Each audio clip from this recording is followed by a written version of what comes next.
ممبر national assembly, وزیر مملکت کشمیر و گلگت بلتستان نواب زادہ افتخار خان صاحب کی دعوت پر ان کی سیاسی رہائش گاہ پر ان سے ملاقات ہوئی، سیاسی امور پر تفصیلی گفتگو ہوئی۔ جی بسم اللہ الرحمن الرحیم۔ پروگرام ٹوڈے ود شیخ وقاص کے ساتھ حاضر ہیں۔ آج ضلع مظفر گڑھ کی ایک بزرگ شخصیت جو کہ کسی تعارف کا محتاج نہیں ہے، نواب زادہ افتخار احمد خان کے گھر ان کا انٹرویو لینے کے لیے ہم حاضر ہوئے ہیں۔ آئیے ہم پوچھتے ہیں نواب زادہ افتخار احمد خان صاحب نے 184 میں اپنا الیکشن لڑے اور آگے ان کے کیا عزائم ہیں۔ السلام علیکم۔ وعلیکم السلام جناب۔ نواب صاحب 2005 میں کاف لیگ سے الیکشن لڑا، 2008 میں نون سے الیکشن کے امیدوار تھے، 2013 میں اچانک پیپلز پارٹی سے آپ نے الیکشن کا اعلان کر دیا۔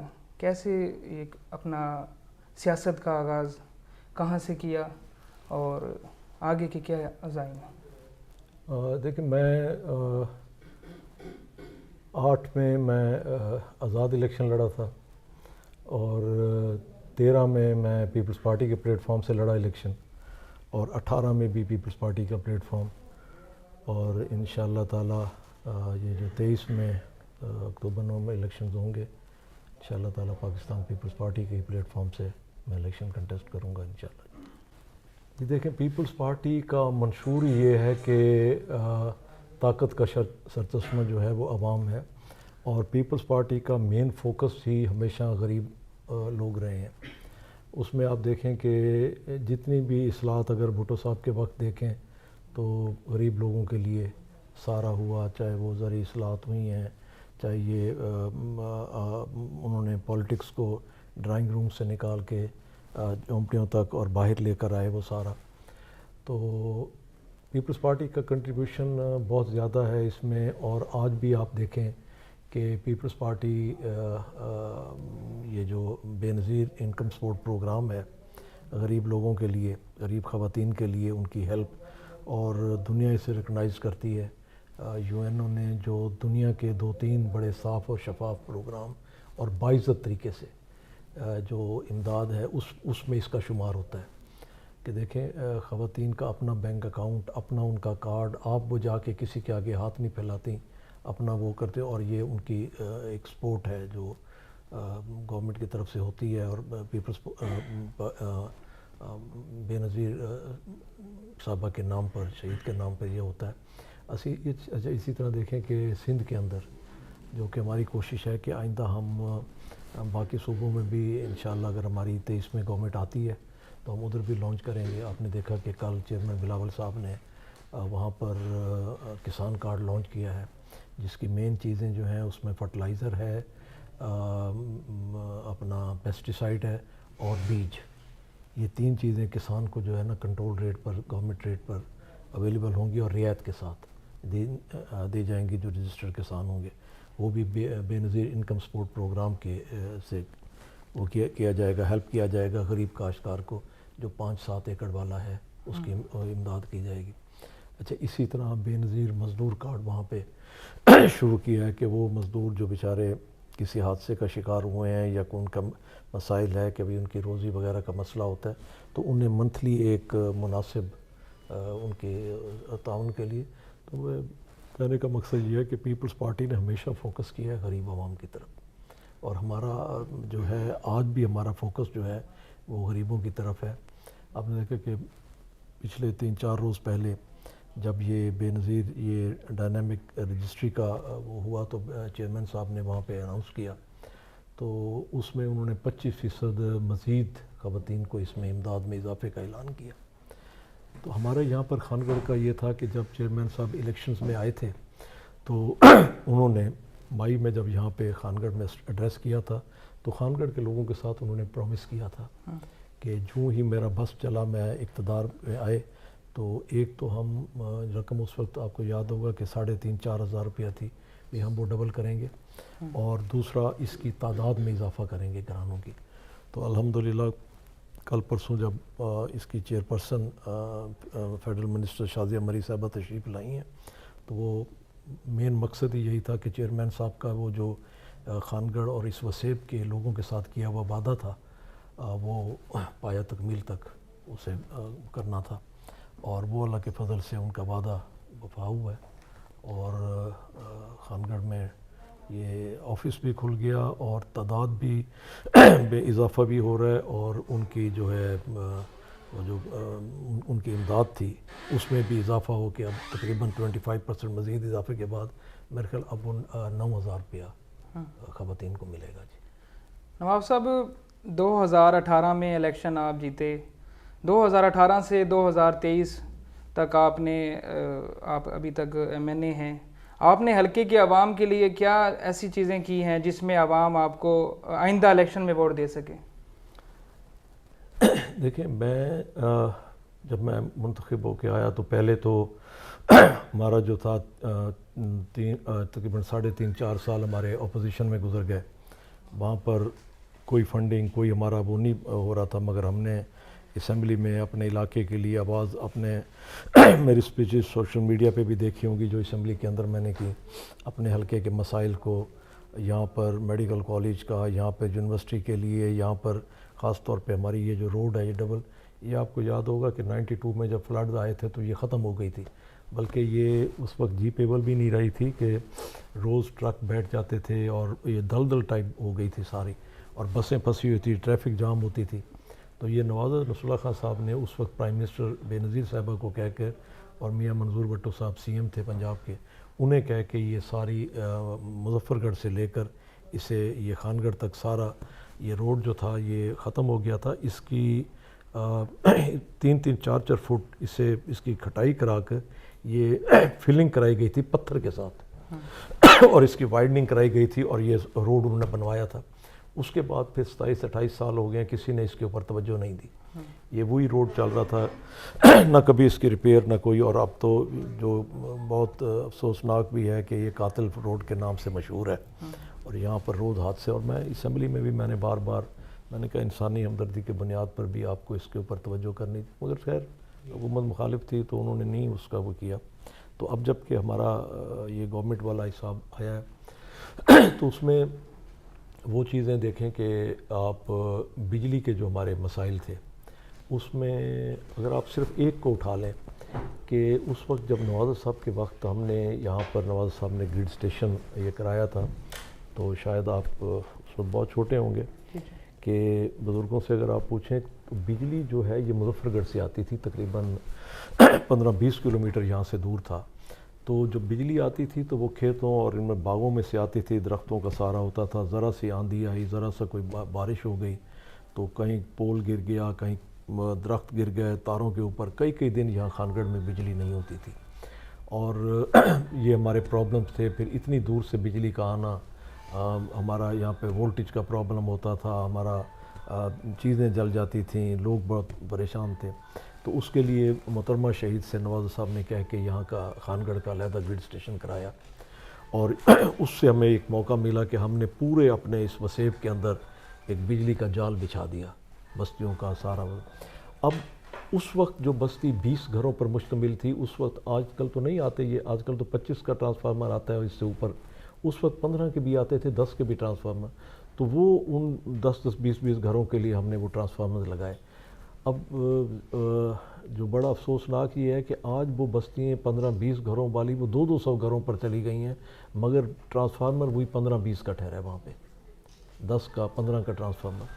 تو میرے لیے یہ مسئلہ تھا کہ سب سے پہلے وہ اوور ہالنگ، میں نے وہ سینکڑوں کی تعداد میں ٹرانسفارمر جو ہیں وہ ریپلیس کرائے وہاں پر، جو LT وہ کیونکہ اس وقت ایک محدود 10-15 گھروں کے لیے وہ تاریں ہوئی تھیں، پھر جب وہ بستیاں بڑھیں آگے تو وہ بیچارے تاریں کہیں کہ جن کے ساتھ لائن لاسز آتے تھے اور بجلی کا وہ ڈراپ ہوتا تھا، وولٹیج ڈراپ ہوتی تھی، تو اس کا کوشش کی کہ LTs وغیرہ کا ہم وہ حساب کریں اور اس کا سارا سٹرکچر بدلوایا، پورا ایک سسٹم اوورہال مجھے کرنا پڑ گیا، ٹرانسفارمرز بدلی کرائے، ان کا جو 10-15 والے تھے انہیں 25 کا کرایا، 25 والوں کو اپ گریڈ کرا کے 50 والے کو 100 والے کو 200، اس طریقے سے وہ میں نے سارا کرایا. تقریباً میں اس وقت تک 1000 کے قریب ٹرانسفارمرز جو ہیں ریپلیس کر چکا ہوں اور مختلف بستیوں کا اپ گریڈیشن کا. اچھا پھر ہمیں مسئلہ آ رہا تھا کہ جب یہ فیڈر بنا تھا, جب یہ گریڈ اسٹیشن بنا تھا تو 2 فیڈرز پر مشتمل تھا. اس کے ساتھ ہمارے لیے مسئلہ یہ بن رہا تھا کہ جب آندھی یا کسی وجہ سے ٹرپنگ ہوتی تھی یا کوئی فالٹ آتا تھا تو پورا گرڈ بند کرنا پڑتا تھا اور فالٹ پورے علاقے میں ڈھونڈنا پڑتا تھا. اس کے لیے ٹائم لگ جاتا تھا اور نہیں ہو سکتا تھا. تو ہم نے یہ کیا, ایک پورا پلان بنایا بیٹھ کے. میں نے مشکور ہوں میں ایس سی اور چیف صاحب کا کہ انہوں نے اپنی ٹیکنیکل ٹیم مجھے دی اور ہم نے اس کے اوپر بڑا ورک کیا اور ہم نے یہ کر کے فیڈرز علیحدہ کیے سب علاقے کے, تاکہ جس علاقے میں بھی مسئلہ بنے صرف اسی کا فیڈر آف ہو, باقی آف نہ کرنا پڑے, وہ بجلی چلتی رہے. اور دوسرا وولٹیج انہیں پوری ملے کہ ایک ٹیکنیکل یہ ہے کہ آپ جہاں پر وولٹیج ڈراپ ہوگی وہاں پر آپ کے جو یہ میٹر ہے اسے چلنا پڑے, یہ زیادہ فاسٹ چلتا ہے. اگر نارمل بجلی مل رہی ہے اسے تو وہ بڑا آرام سے چلتا ہے وہ. اب دوسرا جب لائن لاسز آتے ہیں تو آپ یہ دیکھیں کہ وہ وابڈا محکمہ اپنے پر تو نہیں ڈالتا, وہ اس فیڈر کے جو کنزیومرز ہوتے ہیں سب کے اوپر, آپ نے اگر چوری کی ہے نہیں کی, آپ کا کوئی اس میں فالٹ نہیں ہے, لائن لاسز لمبی تاروں اور اس کی وجہ سے ہو رہے ہیں سارے, تو وہ اس سب کنزیومرز کے اوپر ڈال دیتے ہیں اضافی بل جو ہے, کیونکہ وہ بل انہوں نے تو نہیں کرنا. تو ان کا تو ایک میٹر وہاں پہ بڑا لگا ہوا ہے, وہ دیکھتے ہیں کہ جناب 1 لاکھ یونٹ گیا, آگے کنزیوم آپ کا ہوا ہے 50,000, تو باقی جو 50,000 ہے وہ لاسز سب پہ ڈال دیتے ہیں کنزیومرز پر. تو اس کا یہ ہوا کہ جب یہ فیڈر سب کے علیحدہ ہو گئے ہم نے سارا, اور ایک فیڈر جو ہے آپ یہ دیکھیں 14 سے 15 کروڑ سے یہ ہوتا ہے. تو ہم نے شارٹ ٹائم میں, ہمارے پاس میکسیمم میرے خیال ہے 13 اگست کو اسمبلیاں ختم ہو رہی ہیں, اس وقت تک ہمارے پاس ٹوٹل 11 ساڑھے 11 مہینے. اب اس میں ہم نے شارٹ ٹائم میں یہ سارا کچھ جو ہو سکا. یہاں پر میں نے 4 فیڈرز اور کیے, یہ الحمدللہ اب 5-6 فیڈر پہ خان گڑھ چل رہا ہے. اور تمام علاقے, اب اس کا ایک فیڈر ہے کمال پور اور مونڈ کا, اسے میں کوشش کر رہا ہوں آئندہ جو پائپ لائن میں انشاءاللہ آئندہ کچھ دنوں میں اس فیڈر کو بھی ہم علیحدہ ایک نیا فیڈر یہ کر کے, اور اس کا سارا یہ 14 کروڑ کی لاگت سے اسے بھی ہم علیحدہ کر دیں گے. تو اب ہمارا سارا اسٹرکچر خان گڑھ کا ہر چیز علیحدہ علیحدہ ہو جائے گی. میں نے کوشش کی کہ جو ماڑھا فیڈر تھا وہ ہمارے, آپ یہ دیکھیں کہ وہ چناب کے بیلٹ سے لے کر اس کا جو دریا ہے لے کر سندھ کے دریا تک, اور یہ سارا وہ اکیلا فیڈر برداشت کر رہا تھا. اب اس کے اندر بھی صرف ایک فیڈر, اور جب وہ بنا تھا اس وقت تو آبادی بڑی محدود تھی اور سارا کچھ. اب وہ فیڈر کیونکہ اتنا زیادہ علاقہ پھیل گیا اور انہوں نے سارا, اب وہ اینڈ پہ ادھر صرف جس طرح لالٹین جلتے ہیں نا اس طرح لالٹین جلتے تھے, پنکھے بھی نہیں چل سکتے تھے ان کے. تو ہم نے یہ کیا کہ وہاں پر 3 نئے فیڈرز پچھلے دنوں میں نے وہاں پہ اس کا وہ بھی 14 کروڑ 14.5 کروڑ کا ایک فیڈر, وہ ہم نے کیا. ادھر ساری لائن لاسز جو تھیں ایک فیڈر پہ ہمیں تقریباً 300-400 پول ہم نے مزید لگا کے اس کا, تاکہ وہ جو لائن لاسز آ رہی تھیں, تاریں جڑ جاتی تھیں, وہ نیچے وہ پڑی تھیں, لوگ میٹر اپنے لگا کے, تار لگا کے 200 500 میٹر تار لگا کے, ان بیچاروں کا بھی مسئلہ بنا ہوا تھا کہ میٹرز نہیں ان کے ہو رہے تھے, وولٹیج پوری نہیں ہو رہی تھی. تو ہم نے 300-400 پولز لگا کر ایک فیڈر کے, تو وہ پوری ہم نے اسٹرکچر اس کا بدلا. بجلی میں ہم نے جو اچھا پھر ہمارے لیے مسئلہ تھا کہ شاہ جمال جو ہے شہر اور اس کا گرد و نواح, اب وہ سارا آپ یہ دیکھیں کہ وہ وہاں پہ زیادہ کاروباری لوگ ہیں, شاہ جمال کے اندر بہت زیادہ بزنس ہے. تو وہاں پر ان کے لیے مسئلہ تھا کہ ان کے پاس بجلی کا وہ نہیں ہو رہا تھا. ہم ماڑھے کو ہم نے جتنا بھی اپ گریڈ کیا, مگر جب وہ اینڈ پہ شاہ جمال لائٹ پہنچتی تھی تو وہ 220 نہیں آتی تھی, 180-190 وولٹیج ان کی تھی. تو وہاں پر ہم نے پھر بیٹھ کے یہ پلان کیا کہ اس کے لیے ایک علیحدہ گریڈ اسٹیشن کام کریں. جو اس کے لیے ورک کرتے رہے 4 سال, تو جس طرح بھی وہ گزرا تو نہیں مسئلہ بن سکا. مگر جو ہی وہ ختم ہوا تو میں فوری طور پہ جو ہمارے اس وقت منسٹر ہیں اپنا خرم دستگیر صاحب, میں انہیں ملا اور میں نے ساری صورتحال بتائی. تو انہوں نے کہا جی دیکھ لیں ٹائم تھوڑا ہے, اگر آپ اپ گریڈیشن کرا سکتے ہیں کوئی کرا لیں. تو اس کے لیے تو ٹائم چاہیے. میں نے کہا جی آپ صرف ہمیں آپ کا تعاون چاہیے, باقی ہمارا پیپر ورک اور ہے, ہم 4 سال سے لگے ہوئے ہیں. انہوں نے کہا جی میرا 100% وہ ہوگا آپ کے ساتھ, اور میں بالکل تمام انہیں انسٹرکشن دے دیتا ہوں کہ آپ کے ساتھ تعاون کریں, اور آپ اس کا کریں, اگر آپ فوری کر سکتے ہیں تو میری طرف سے بھی, اور اس کا جو فنڈنگ وغیرہ ہر چیز میرے ذمہ ہوگی. تو کیونکہ آپ جانتے ہیں کہ جب آفس چیزیں ہوتی ہیں تو وہ فائلز موو کرنا, اور اس سے بڑا مسئلہ ہوتا ہے, ایک ٹیبل سے دوسرے سے تیسرے پہ. تو میں پھر شکریہ ادا کروں گا وابڈا کے, ہمارے جو یہاں پہ ایس سی صاحب تھے, یا ہمارے چیف صاحب جو بیٹھے ہیں, سیکٹری وابڈا لنگڑیال صاحب, وہ سارے انہوں نے بڑا تعاون کیا. ہم نے 4 مہینے کے اندر سارا کام مکمل کیا, اور انہیں اپنا منسٹر صاحب کو اپروول کے لیے وہ کیا, منسٹر صاحب نے اپروول دی. پھر لینڈ کا مسئلہ تھا وہ ہم نے اس کا کیا, ایکوائر کرائی لینڈ, اور پھر اس کے لیے بورڈ آف ریونیو سے, ڈی سی سے, کمشنر سے کرا کے بورڈ آف ریونیو میں بھجوایا. وہاں میں پرسنلی گیا, ادھر بھی میں نے ان کے ساتھ پرسنلی وہ کر کے ادھر وہ کیا. انہوں نے ریٹ لگا کر دیا 1,90,00,000 کا اس کا زمین کا. پھر وہ ان کے پاس منسٹر صاحب کے پاس انہوں نے اس فنڈ کی بھی, زمین کی پرچیز کی بھی انہوں نے اپروول دے دی. وہ چیک انہیں دلوا کے, اور وہ زمین کا قبضہ وہ سارا کرا کے, ہر چیز کرا کے, اب اللہ کے فضل سے ٹینڈرز ہو گئے ہیں اس کے, سول ورک کے, بلڈنگ کے بھی, باقی بھی. تو اپنا منسٹر صاحب نے اب ان کی کمٹمنٹ تھی 2 تاریخ کو, یعنی آج سوموار کے لیے ان کی کمٹمنٹ تھی, مگر کیونکہ ان کے ادھر کو پولیٹیکل ایکٹیویٹی تھی, مریم نواز صاحبہ تشریف لا رہی تھی ان کے ڈویژن میں, تو وہ کیونکہ اپنے ڈویژن کے بھی ساتھ انچارج ہیں, تو انہوں نے معذرت کی. انہوں نے کہا جی پھر میں یہ 2-3 دن کا ان کا پروگرام ہے وہ کر کے, تو نیکسٹ ویک میں کسی ٹائم بھی ہم اسے رکھ لیں گے گراؤنڈ بریکنگ, تاکہ وہ کام ادھر شروع ہو. ہمارا تقریباً وہ اسٹرکچر, اور اس سے ہمیں یہ ہو جائے گا کہ ہمارا شاہ جمال دانی تک یہ بالکل ہی ایک علیحدہ, اور وہاں ہمارے پاس بجلی پیچھے سرپلس میں ہو, جو اس وقت ہم لاس میں جا رہے ہیں, وہ سرپلس ہو جائے گی. تو یہ تو مختصر میں نے آپ کو بتایا کہ جو صرف ایک میں بجلی میں جو ہم نے کام کیا. اسی طرح سوئی گیس کے اندر آج سے 27 سال پہلے اس وقت جو مٹیریل نیچے بچھایا گیا تھا, تو اس وقت ہوتا تھا یہ سٹیل پائپ, تو اس سے آپ کو پتہ ہے زنگ لگ کے وہ ساری ختم ہوگی, اس سے بہت زیادہ لیکیج اور گیس ضائع ہو رہی تھی. اگر ہماری وہاں سے یوں سمجھے کہ 1000 10,000 یا جتنے بھی وہ کیوبک آ رہی تھی گیس, جو آگے کنزیوم ہو رہی تھی وہ زیادہ سے زیادہ 400 500, باقی سارا وہ لیک ہو کے ضائع ہو رہی تھی. تو یہاں پر شہر میں نے 11 کلومیٹر اپنا یہ پائپ جو ہے اس کا اوور ہالنگ کرائی, کہ وہ ختم کر کے, اور یہ جو اب لیٹسٹ پائپ آیا ہے اس کا پلاسٹک پائپ, وہ نیچے ڈلوایا.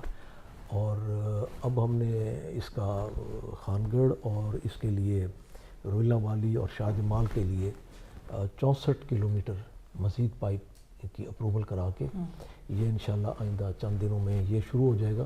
اس سے یہ ہوگا کہ آئندہ سردیوں میں خاص طور پہ جب یہ گیس کی پرابلم آتی ہے, ایک تو گیس کا پریشر ختم ہو جائے گا, وہ جو پریشر پرابلم ہے لو پریشر کا وہ ختم ہو جائے گا, اور جتنی دیر گیس کا ٹائمنگ ہوں گے وہ فل فلیج ملے گی. اور اسی طرح ان کے وہ جو پمپنگ سٹیشنز ہیں وہ ہم نے شہر کے اندر, ہمارا ٹوٹل ایک کام کر رہا تھا جو میرے خیال لیاقت آباد کے قریب, میں نے شہر کے اندر یہ کرا کے 4-5 پوائنٹس. اب تھوڑا سا مجھے یہ آ رہا تھا کہ جی ادھر چنگی اور اس کے پیچھے جو محلے ہیں وہاں پہ پرابلم, تو اس کی بھی اپروول کرا لی ہے, وہ بھی انشاءاللہ اسی ہفتے میں یہاں اپنا اسکول یا گراؤنڈ کے ساتھ اس کا جو اسٹیڈیم ہے اس کے ساتھ ہی اس کا وہ اسٹیشن بن جائے گا, اور یہ بھی انشاءاللہ تعالی مسئلہ حل ہو جائے گا. تو یہ 2 جو مین محکمے تھے انہیں ہم نے وہ کیا, ایڈریس کیا. اچھا, اس کے بعد پھر ہمارے یہاں پہ بہت سے سارے ایسے مسائل آ رہے تھے جو ایجوکیشن ڈپارٹمنٹس میں تھے, ادھر کافی ساری بلڈنگز کا نکارہ ہوئی پڑی تھیں. اچھا, ان میں جو صوبائی سبجیکٹس تھے وہ تو اپنی اس پہ تھے, اب وہ کیونکہ جب گورنمنٹ چینج ہوئی ہے تو کوشش کر کے ادھر بھی ہم نے وہ کوشش کر رہے ہیں، ہیلتھ والے میں کوشش کر رہے ہیں، اسی طرح جو لوگوں کے یہ ہے اپنا ان کے جو بنیادی ضرورت ہیں، کسی کے پاس گلی ہے تو وہاں پر ان کا گلیوں میں پانی ٹھہرا ہے، لوگ مسجد تک نہیں جا سکتے کہ وہ سارا سیوریج کے پانی وغیرہ. تو میں نے کوشش کی ہے کہ یہاں پہ ہمارے اس وقت تقریباً 980 چھوٹے بڑے منصوبے یہاں پہ کام شروع ہے. تو انشاءاللہ تعالیٰ آپ دیکھیں گے کہ آئندہ مہینے کے اندر یہ بہت سارے اپنے کمپلیٹ ہونے جا رہے ہیں. اور جو بنیادی ضروریات تھیں، اسی طرح مجھے اپنا آپ کے یہیں خانگڑھ ہاسپٹل میں نواز صاحب اس وقت یہ چیز کر گئے تھے. پھر نواز صاحب کے بعد اپنا جب بلکہ ان کے آخری اس میں انہیں روینا والی اور یہاں پر ہم نے پرائیویٹ کمرے بھی 4 بنوائے، سارا نال ساتھ باتھ رومز وغیرہ کا بھی کر کے اس کا سارا کیا. اب میرے پاس ڈاکٹر صاحبان آئے ہوئے تھے، انہوں نے کہا جی ہمارے ہیلتھ ڈپارٹمنٹ میں پرابلم یہ ہے، فنڈز نہیں، پیسہ نہیں، وہ فرش ختم ہو گئے ہیں سارا. تو اب میں نے انہیں یہاں پر یہ آپ کے اس ہاسپٹل میں بھی سارا یہ ٹف ٹائل دی ہے، سارا اس کے فرشوں وغیرہ کا سارا، وہ بھی انشاءاللہ اب دیکھیں 2-4 دنوں میں انشاءاللہ کام شروع ہو جائیں گے. ٹینڈرز ہو گئے ہیں، ٹھیکیدار وغیرہ اپنا وہ کار سے. اسی طرح مجھے اپنا یہ ادھر ہائی اسکول والوں نے بلایا، ان کا ایک فنکشن تھا، تو میں ادھر دیکھ کے بڑا حیران ہوا کہ جو ہی آپ سڑک سے اترتے ہیں تو ساری وہ جو ان کا پاتھ بنا ہوا تھا تقریباً کوئی 1200 فٹ کا، وہ سارا ٹوٹا پھوٹا اور سارا. تو میں نے کہا جی آپ محکمہ نے کہا جی ہماری حالت آپ دیکھ لیں. اور میں نے جب تعداد سنی تو وہ تقریباً پتہ نہیں کتنے ہزار اسٹوڈنٹس کی. تو انہوں نے کہا جی گورنمنٹ کا ادارہ ہے، اتنے ہزار اسٹوڈنٹس پڑھ رہے ہیں اور پھر اس کا رزلٹ بہت اچھا ہے روینا والی اس کا ہائی اسکول جو ہے انٹرمیڈیٹ. تو وہاں پر پھر میں نے انہیں کہا، میں نے کہا جی اب کیونکہ آخری اس میں ہے ہمارے پاس اتنا تو نہیں ہو سکتا کیونکہ یہ پروونشل سبجیکٹس ہیں. تو میں نے انہیں بھی فوری طور پہ میں نے کہا جی یہ میں آپ کو یہ جو مین ہے آپ کے یہ سارے روڈز وغیرہ کا یہ میں ٹف ٹائل آپ کو کرا کے دیتا ہوں. تو انشاءاللہ تعالیٰ وہ بھی ٹینڈرز وغیرہ سارے ہو گئے ہیں، میں فنڈنگ وغیرہ کا ارینج کرا دی ہے، تو وہاں بھی یہ سارے کام شروع ہو جائیں گے. اسی طرح بہت ساری چیزیں ہیں جو کچھ پائپ لائنز میں ہیں، کچھ سامنے آ کے ہو چکی ہیں. بس دعا کریں کہ اللہ، انسان کے اپنے بس میں تو کچھ نہیں ہوتا، یہ اللہ ہی توفیق دیتا ہے. یعنی کہ آپ کا مقصد ہے کہ 1 سال کے اندر آپ کی یہ اچیومنٹس ہیں جو آپ نے ماشاءاللہ 1 سال میں ایک علاقے میں ریکارڈ کام کیے ہیں.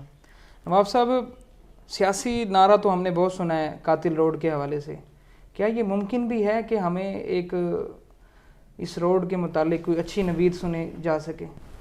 میں نے یہ عرض کی ہے کہ یہ اسمبلی میں جب میں نے اسے اٹھایا تو پہلے سال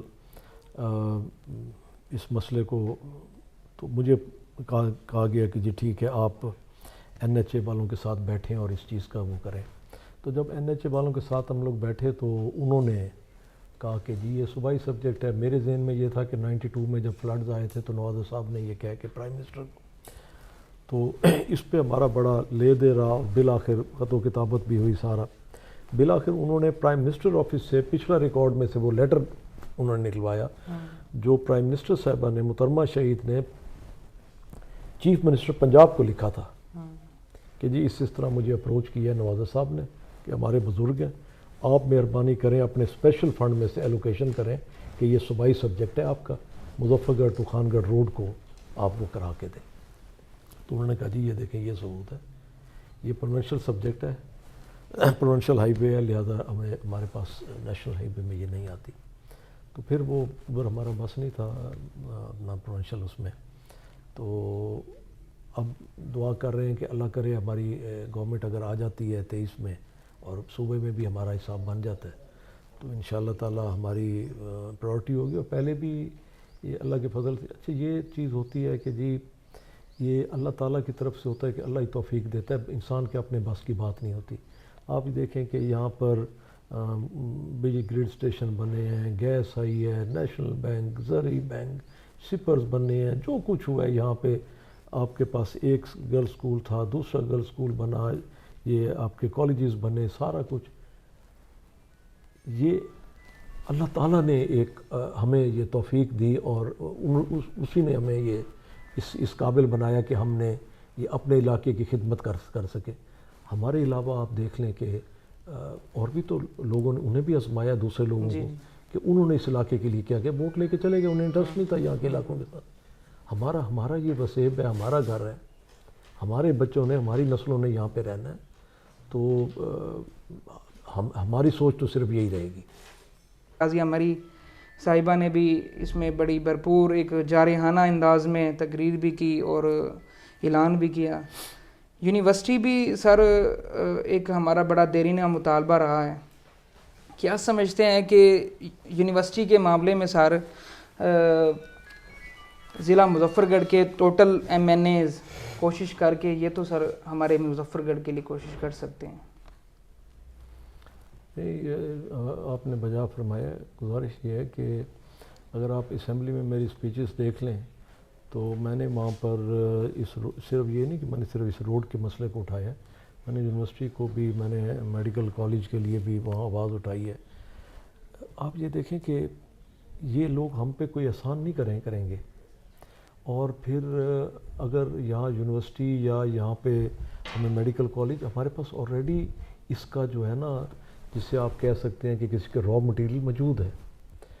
سردار کورے خان جتوئی مرحوم اللہ انہیں جنت نصیب کرے, وہ ایشیا کی میں سمجھتا ہوں کہ سب سے بڑی ڈونیشن جو ہے ایشیا میں ایجوکیشن کے لیے وہ کر کے گئے ہیں. میرے خیال 11,000 ایکڑ زمین وہ اپنی کہ یہ مظفر گڑھ کے لوگوں کو ایجوکیشن کا وہ دیا جائے, اس زمین کے ساتھ کہ انہوں نے اپنی فیملیز میں بھی بانٹی, مگر یہ جو ہے نا یہ صرف اور صرف ایجوکیشن کے لیے. اب میں نے اس وقت بھی جو ہمارے منسٹر تھے پچھلے اس کے ایجوکیشن کے, تو میں ایک دن ان کے ساتھ میرا ہوا, تو میں نے ان کے ساتھ میں نے کہا جی آپ لوگوں کو کوئی نہ زمین پرچیز کرنی پڑتی ہے, ہمارے پاس زمین بھی موجود ہے, اور اس کا جو وہ ہے وہ جس نے یہ ڈونیٹ کی ہے وہ کر کے ایجوکیشن کے لیے گیا ہے.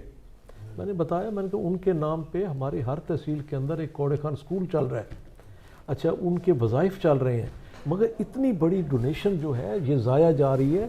یہ میں نے کہا کوڑیوں کے بھاؤ اب کیا ہے, ایکڑ 200-400 روپے ایکڑ مستاجری کی ہوئی ہے, جبکہ وہ زمینیں سونا اگل رہی ہیں. وہ تو کم سے کم 20-50 ہزار روپے مستاجری ان کی ہونی چاہیے, جو آج کل ریٹ جا رہا ہے شوگر کین کا اور باقی سب چیزوں کے.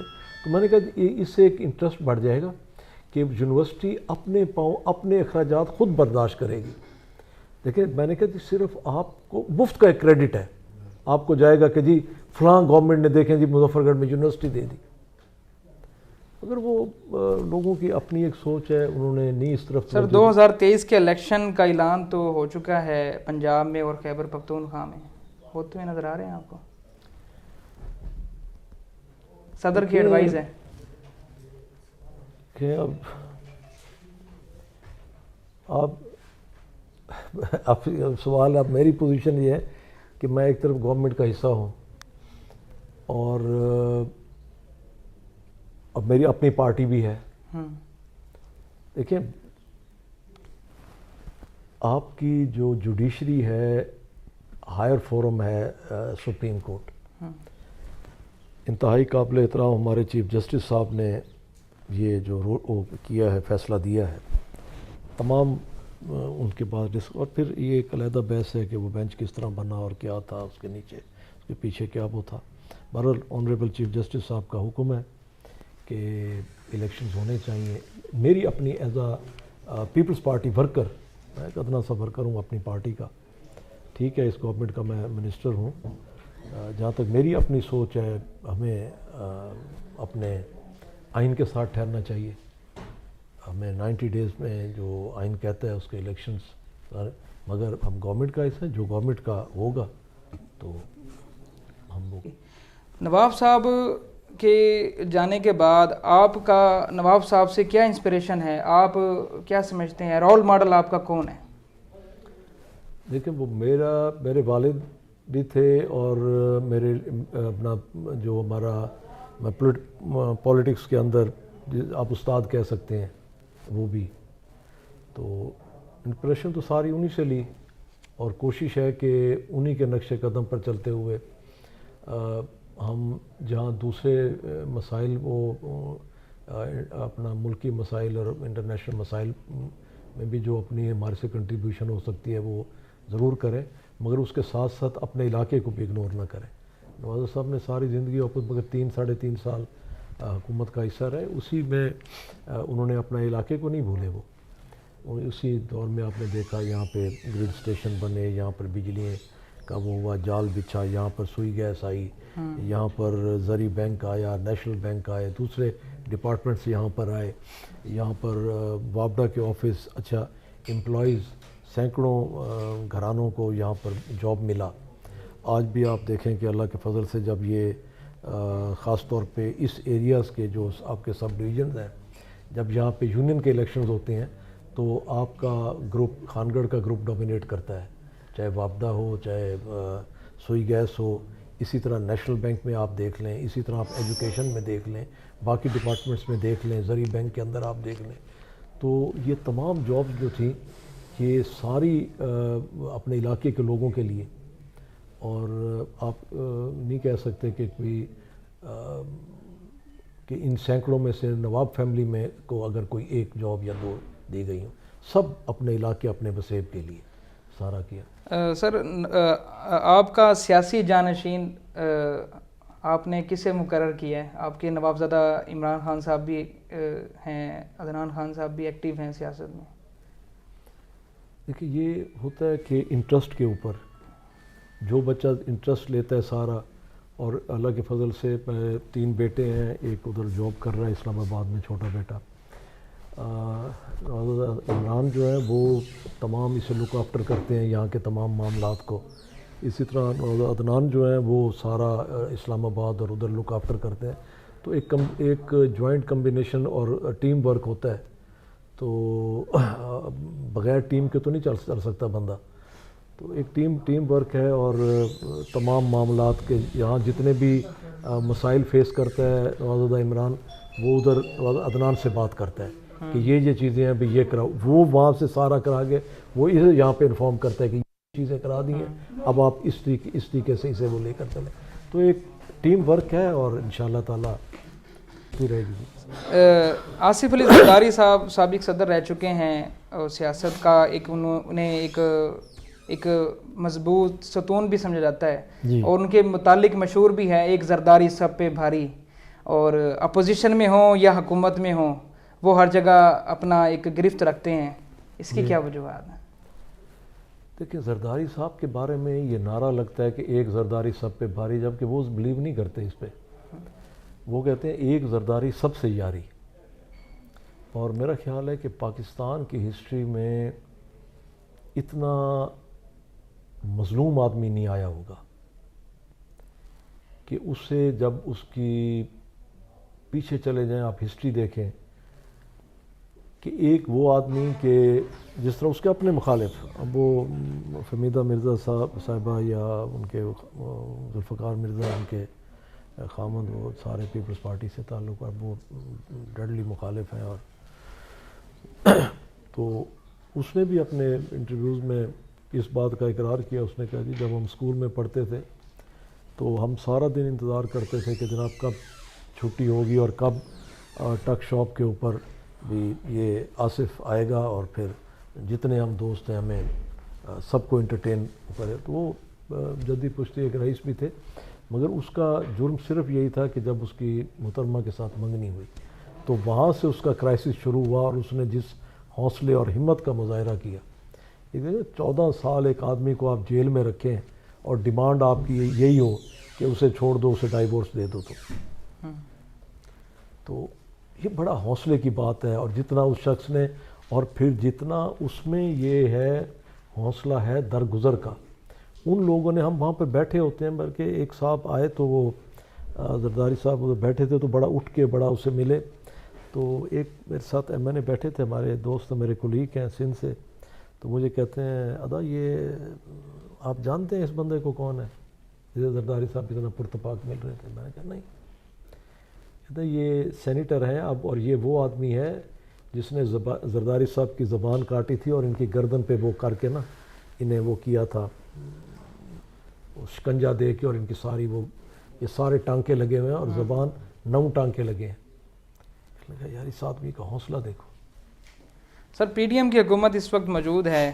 2023 میں Pakistan Peoples Party P D M کے پلیٹ فارم سے مشترکہ الیکشن لڑے گی یا پھر اپنا علیحدہ ایک؟ اس میں میں ایک چیز آپ کو کلیئر کر دوں کہ ہم پی ڈی ایم کا حصہ نہیں ہیں, ہم تھے. جب تک ہم پی ڈی ایم کا حصہ رہے, پی ڈی ایم 14 ضمنی الیکشن لڑی, عمران خان صاحب کی اس وقت حکومت تھی, ہم 14 کے 14 پی ڈی ایم جیتی. مگر جس دن ہم پی ڈی ایم سے علیحدہ ہوئے, ہم اور ہمارے ساتھ اے این پی, تو آپ دیکھ لیں جو بھی ہے صورتحال, اس میں جانے کی ضرورت نہیں ہے. ہم پی ڈی ایم کے الائز ضرور ہیں, ہم ان کے ساتھ مشترکہ گورنمنٹ میں بھی ہیں, ان کے ساتھ بھی چل رہے ہیں, مگر ہم پی ڈی ایم کا حصہ نہیں ہیں.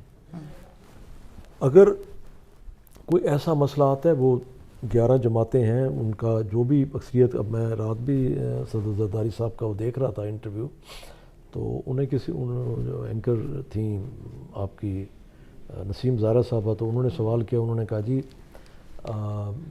ایسا ممکن ہے کہ آپ گورنمنٹ سے علیحدہ ہو جائیں یا ان سے؟ تو انہوں نے کہا کہ میں زندگی میں نے کبھی ایسا نہیں کیا کہ کسی کے ساتھ 2 قدم چلاؤں اور راستہ بدل دیا. میں ہمیشہ اس کے ساتھ نبھائی ہے, وہ اس کا ہے کہ وہ کیا کرتا ہے کیا نہیں کرتا. میں نے ہمیشہ وفا کی ہے, اور یہی چیز ہے کہ اللہ نے رسپیکٹ دی ہے کہ سب احترام کرتے ہیں. اور آپ نے دیکھا کہ عمران خان بھی جب بات کرتے ہیں وہ کہتے ہیں جی کوئی مجبوری تو زرداری سے بات کر لوں گا, وہ کمٹمنٹ والا آدمی ہے. تو اس کی ساری یہ چیز ہے. تو ہم اگر لیڈرشپ بیٹھتی ہے, یہ فیصلہ کرتی ہے کہ جی جوائنٹلی الیکشن, اب آپ نے دیکھا کہ اب راجن پور میں الیکشن ہوا ہے, ہم نے علیحدہ وہ 11 پر ان کا اپنا فیصلہ تھا, ان کا اپنا کینڈیڈیٹ تھا, ہمارا اپنا کینڈیڈیٹ تھا. تو اگر کوئی ایسا لیڈرشپ بیٹھ کے فیصلہ کرے گی تو انشاءاللہ ضرور. سر 2023 الیکشن نزدیک ہے, پاکستان پیپلز پارٹی کے امیدوار میدان میں ہیں. 271 سے اور 100 جو اس وقت موجودہ حلقہ چینج ہو چکا ہے, 178 ہے. جی ہاں, 178 ہو گیا, اور صوبائی 283 84. چونکہ آپ انفارمیشن سیکٹری بھی ہیں اپنا ساؤتھ پنجاب سے, تو کیا سمجھتے ہیں پاکستان پیپلز پارٹی ساؤتھ پنجاب میں کلین سویپ کرے گی؟ دیکھیں 18 کے الیکشنز میں ایک بالکل وہ جسے آپ مشہور ہے کہ آروز کا الیکشن تھا وہ, تو اس میں ہم نے ساؤتھ 5 سیٹیں ہم نے لیں. ہماری 12 کے 13 سیٹیں ایسی ہیں جس میں ہمیں ہرا کر ہمیں رنر اپ کیا گیا, اور پی ٹی آئی کو وہ سیٹیں دلوائیں گئی. ہر جگہ 500 1000 ووٹوں سے 2000 سے انہیں وہ کر کے, اور باقی جماعتیں ہمارے سے پیچھے تھیں کافی. تو ہم سمجھتے ہیں کہ یہاں اگر اب آئندہ الیکشنز میں وہ ہماری بڑی اسٹرانگ ہولڈز ہیں, اور انشاءاللہ وہاں ہمارا اچھا ایک وہ ہوگا. نواب زادہ صاحب وزیر مملکت ہیں, کیا کیا مراد ملتی ہیں؟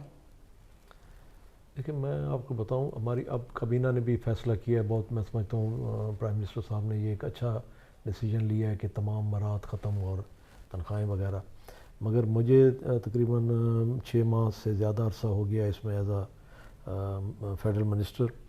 تو میں آپ کو یہ بتا دوں کہ جب ہم نے یہ اوتھ لیا تھا, اس سے پہلے بھی میں نے یہ چیز دیکھی کہ ہمارے جو چیئرمین ہیں بلاول صاحب, جب انہوں نے اوتھ لیا تھا تو انہوں نے پہلے یہ چیز کی کہ انہوں نے تنخواہ اپنی, مراد اور جو فورن وزٹ ہیں سارے وہ انہوں نے خود, اور اپنا سٹاف کا خرچہ بھی سب وہاں ہوٹلز میں سٹے وغیرہ سارا انہوں نے. تو میں اس چیز سے بھی تھوڑا سا وہ تھا. پھر ملکی حالات بھی سارے یہ تھے. تو میں نے جس وقت میں نے اوتھ لیا تو سب سے پہلے جو میں نے اپنے سٹاف سے بات کی, میں نے کہا بھائی میرے تنخواہ اور میرے باقی جو مراد وغیرہ ہیں وہ آپ وہاں وہ کر دیں گے کہ جی مجھے نہیں ہوتا ہے. اچھا, میں نے اس دن سے آج تک کبھی ایک ٹیڈی پیسہ امارات نے لیا، بلکہ جہاں تک وہاں پر لوگ آتے ہیں آفس میں، اس کا بہت ہے، چائے پانی ہے یا کھانا ہے یا سب کچھ، وہ رزق تو وہ ان کا اپنا ہوتا ہے، وہ ان کا جو لکھا ہے وہ انہوں نے سب نے کھانا ہے۔ تو میں وہ بھی کبھی میں نے برڈن نہیں ڈالا اپنے ڈپارٹمنٹ پر، وہ بھی میں نے آپ جو دال ساگ ہے جو میں کر سکتا ہوں میں خود، تو اللہ کے فضل سے یہ نہیں کہ میں اکیلا ایسا نہیں کر رہا تھا، میرے ساتھ ایک دو اور منسٹرز بھی تھے جو ہم نے پہلے دن ہی یہ کہہ دیا تھا کہ ہم یہ نہیں لیں گے، اور اب میرا خیال ہے کہ جو آن دا ہول یہ ڈیسیجن لیا ہے پرائم منسٹر صاحب نے، اسے اپریشیٹ کرنا چاہیے، یہ بڑا اچھا ڈیسیجن ہے۔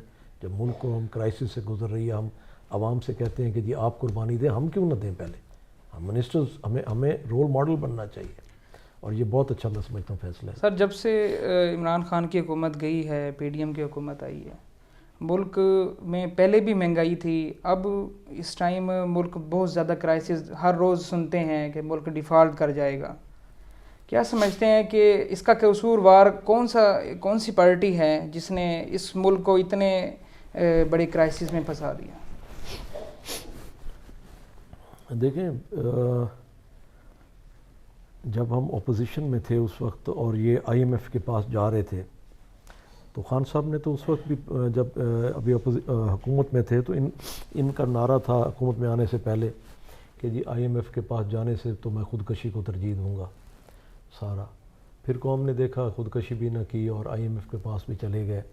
پھر ظلم یہ کیا کہ انہوں نے اسٹیٹ بینک کو بھی علیحدہ وہ کر کے، گورنمنٹ سے علیحدہ کر کے، پھر اس حد تک کر دیا کہ آئی ایم ایف کے کہنے پر کہ جی قانون سازی اور بلڈوز کر کے کاؤنٹنگ بھی، اور جتنا ہم نے پروٹیسٹ کر سکتے تھے ہم نے اسمبلی کے اندر اسمبلی کے باہر پروٹیسٹ کیا، انہوں نے زبردستی وہ کر کے کہ جی وہ چیلنجیبل بھی نہیں ہوگا یہ سب کچھ، اور ہم کہتے رہ گئے کہ جناب یہ 22 کروڑ نمائندہ عوام کا ہاؤس ہے، آپ اس میں ہمیں لوگوں نے کس لیے بھیجا ہے؟ کم سے کم آپ بتائیں، قوم ہمیں بتائیں کہ یہ آپ معاہدہ جو کرنے جا رہے ہیں کیوں خفیہ رکھا ہوا ہے، یہ سامنے لے کر آئیں، اس کے اوپر ڈیبیٹ کرائیں کہ اس میں سے کون سی چیز قابل قبول ہے، کون سی نہیں۔ دیکھیں، ہم یہ نہیں کہتے کہ باقی گورنمنٹس نہیں گئیں، 2008 میں پاکستان پیپلز پارٹی گئی ہے، مگر کیا پاکستان پیپلز پارٹی نے عوام کو چھوڑ دیا تھا؟ 2008 میں ہم یہ آئی ایم ایف کی جو اب ان کے لیے شرائط تھی وہی شرائط ہمارے لیے بھی تھی، مگر ہم نے اپنی اس کے اوپر، کیونکہ ہمیں پتہ تھا کہ ہم نے عوام سے آئے ہیں اور ہم نے واپس عوام کی طرف جانا ہے، انہیں یہ تھا کہ ہم تو سلیکٹڈ ہیں اور ہمیں پھر بھی جو سلیکٹرز ہیں انہوں نے ہمیں لے کر آنا ہے، ہمیں اس چیز کی نہیں۔ پیپلز پارٹی جب گئی تو پیپلز پارٹی اس نے عوام کو بے نظیر انکم سپورٹ پروگرام دیا، اسی میں اس نے سرکاری ملازمین کی تنخواہیں 100% بڑھائیں، اسی میں اس نے پینشنرز جو تھے ان کی تنخواہوں میں 100% اضافہ کیا، جو ایک غریب بزرگ آدمی، بوڑھا آدمی اس وقت 5,000 لے رہا تھا، مہنگائی ہو گئی تھی، اس کا 10,000 کیا پینشنرز کا۔ اچھا، اسی طرح سرکاری ملازمین کی تنخواہوں میں 100% اضافہ کیا۔ پھر ہمارے اس وقت وار آن ٹیرر چل رہی تھی، ہمارے جو جوان شہید ہو رہے تھے ان کا ایوارڈ ان کا علیحدہ کیا، ان کی فیملیز کی مرات، ان کے بچوں کی تعلیم، ان کے اخراجات وہ سارا کیے، پھر فوجیوں کی تنخواہوں میں اضافہ کیا۔ تو پیپلز پارٹی، اور ہم نے آئی ایم ایف کا وہ قرضے بھی واپس کیے، تو انہوں نے جی یہی ہم چاہتے تھے کہ ہمیں ایک آپ بتائیں کہ کرنے کیا جا رہے ہیں، کہ ایک اندازہ تھا کہ یہ بالکل ایک وہ ٹیم آئی ہے جو انڈر 14 بھی نہیں، یہ انڈر 7 یعنی گلی ڈنڈا جس میں گلیوں میں بچے کھیلتے ہیں، یہ اس ٹائپ کی ٹیم آ گئی ہے۔ انہوں نے بیڑا غرق کرنا ہے، انہوں نے تباہی کرنی ہے، اور یہ ڈر تھا۔ آج وہی چیز، آج جب ہم آئی ایم ایف کے پاس جاتے ہیں وہ کہتے ہیں جی نہیں صاحب یہ ایگریمنٹ تھا، یہ سب اور آپ کی پارلیمنٹ نے پاس کیا تھا اس کے اوپر۔ اس وقت ہمارے پاس تو گارنٹی کے لیے پیسہ نہیں تھا۔ جب دیکھیں آپ کسی سے پیسہ جا کے لیتے ہیں وہ کہتے ہیں کہ مجھے کوئی گارنٹی دو، تو گارنٹی ہمارے پاس تو کچھ نہیں تھا گارنٹی کے لیے۔ اس وقت ہم نے چائنا سے کہا کہ جناب آپ، انہوں نے کہا جی 3 ارب ڈالر یہ رکھائیں ہمارے پاس، سعودیہ